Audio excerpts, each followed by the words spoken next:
2023년 3월 고2 학력평가 39번에서 42번 지문 이생규장전 설명 진행하도록 하겠습니다.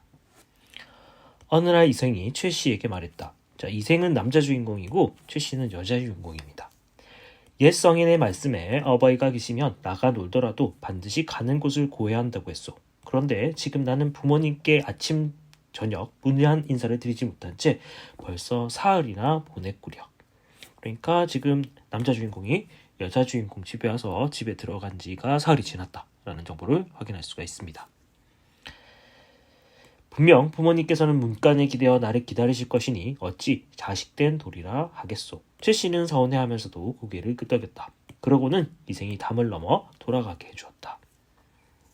자, 이 소설의 제목이 이생규장전인데 이 이생규장전이라는 단어의 의미는, 제목의 의미는 이생이 교수의 담장을 넘었다라는 의미를 가지고 있기 때문에 이 부분이 제목과 관련됐다라고 보시면 될 것 같습니다. 이생은 그 뒤부터 밤마다 최 씨를 찾아 가지 않는 날이 없었다. 어느 날 저녁에 이생의 아버지가 아들에게 물었다. 내가 아침에 집을 나갔다가 저녁에 돌아오는 것은 옛 성인이 남기신 인의의 가르침을 배우려는 것이다. 인의라는 건 학문 정도로 보시면 될 것 같습니다.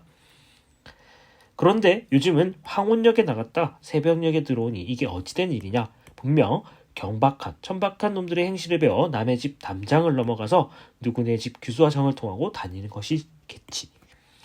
이 일이 탄로나면 남들은 모두 내가 자식을 엄하게 가르치지 못한 탓이라고 원망을 할 것이다. 또한 만일 그 규수가 지체 높은 집안의 딸이라면 필시 내 미친 짓 때문에 가문을 더럽히고 남의 집에 누를 끼치게 될 것이야. 그래서 아버지께서는 지금 아들의 행실을 걱정하고 있다라고 보시면 될 것 같습니다. 이 일은 작은 일이 아니로다. 너는 지금 당장 영남으로 가서 종들을 거느리고 농사 감독이나 하여라. 그리고는 다시 돌아오지 말아라. 자, 아버지께서 가문에 안 좋은 일이 생길 걸 염려해서 영남 지방으로 아들을 쫓아낸 상황입니다. 이생은 이튿날 울주로 보내졌다. 최 씨는 매일 저녁 화원에서 이생을 기다렸다. 그러나 몇 달이 지나도록 그는 돌아오지 않았다. 최 씨는 이생이 병에 걸렸나 보다 생각하며 향아, 여자 종의 이름입니다. 시켜 이생이 이웃들에게 몰래 물어보게 하였다. 이웃집 사람이 이렇게 말했다. 이도령이 부친의 죄를 입어 영남으로 내려간 지 이미 여러 달이 되었다오. 최 씨는 그 말을 전해 듣고 병이 나서 자리에 눕게 되었다. 이생에 대한 그리움으로 병을 얻게 되었다라고 보시면 될 것 같습니다. 몸만 이리 뒤척 저리 뒤척할 뿐 일어나지도 못하고 물조차도 삼키기 어려운 지경에 이르렀다. 말도 두소가 없어지고 얼굴도 초췌해졌다. 최 씨의 부모가 이상하게 여겨 병의 증상을 물어봐도 최 씨는 입을 다물고 아무 말도 하지 않았다. 그러니까 아무 말도 할 수 없는 이유가 조선사에는 남녀가 유별하기 때문에 서로 이제 만나는 것을 꺼려했기 때문에 부모님이 이 사실을 알게 된다면은 화를 내실 것 같아서 비밀로 하고 있는 상황이다 라고 보시면 될 것 같습니다.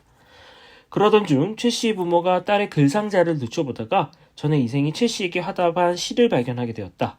그러니까 이 시는 이생과 최 씨의 사랑을 확인할 수 있고 그간의 만남이 이루어졌다는 것을 부모님께 들키게 되는 계기다 라고 보시면 되겠습니다.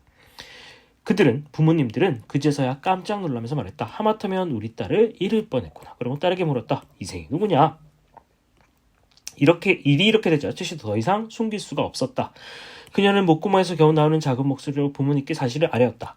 아버님, 어머님 길러주신 은혜가 깊으니 감히 숨기질 못하겠습니다. 혼자 가만히 생각해보니 남녀가 서로 사랑을 느끼는 것은 인간의 정으로서 지극히 중요한 일입니다. 그러므로 매실이 떨어지는 것을 보고 홍기를 놓치지 말라고 시경 주남편에서 노래했고 여자가 정조를 지키지 못하면 흉하다는 말을 주역에서 경계하였습니다. 그래서 책의 내용을 인용함으로써 자신의 생각을 강조하고 있습니다. 저는 버들처럼 가녀린 몸으로 뽕나무 잎이 시들기 전에 시집을 가야 한다는 말을 지키지 못하고 길가의 이슬에 적셔 주위 사람들의 비웃음을 받게 되었습니다. 그러니까 정절을 지켜야 함에도 불구하고 다른 남자랑 지금 사랑하게 돼서 부끄러움을 느끼고 있다라고 정리하시면 되겠습니다.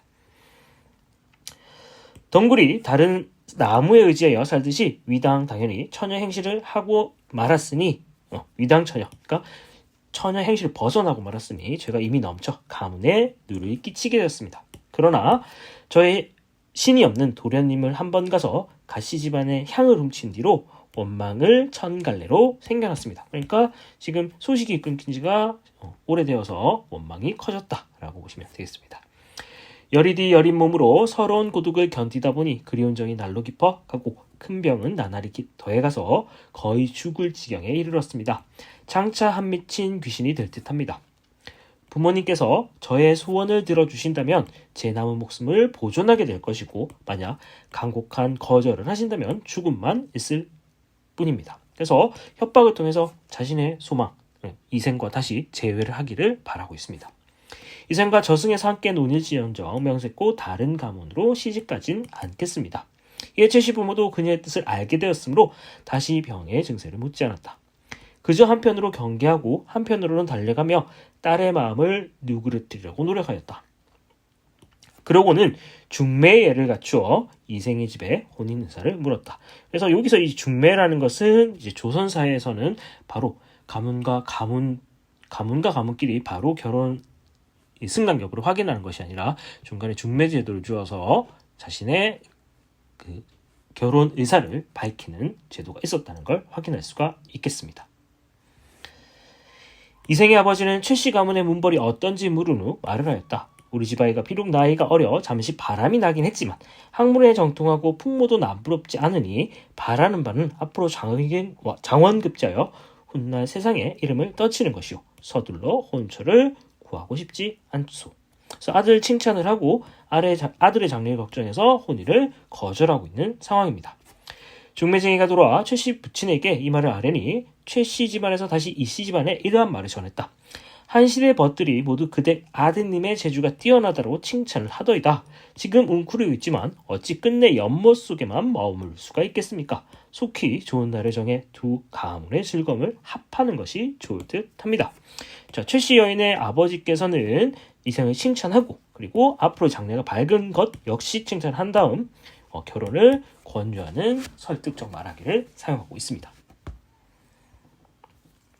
중매쟁이가 또 나서서 그 말을 이생의 부친에게 고하니 그 부친이 말하였다.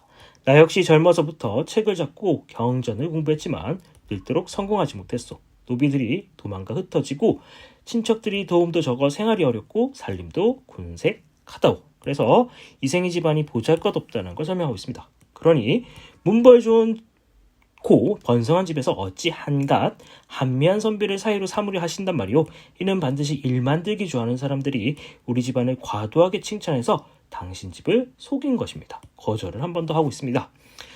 중매쟁이가 다시 최씨 가문에 고하자 최씨 부친이 말했다. 납치의 예와 의복에 관한 일은 모두 알아서 하겠습니다. 좋은 날을 가려서 한쪽 결혼할 날짜만 정해주시면 좋겠습니다. 결혼 준비는 최씨 집안에서 다 하겠으니까 결혼 승낙만 해달라 라고 다시 한번 간곡하게 부탁하고 있습니다. 중매쟁이가 또 돌아가서 고했다. 이씨 집안에서 일이 여기에 이르자 마음을 돌려서 곧 이생을 불러다가 그 의사를 물었고 이생은 기쁨을 이기지 못하였다 라고 정리하시면 되겠습니다. 자, 지금까지 2023년 3월 고2학력평가 이생규장전 설명이었습니다.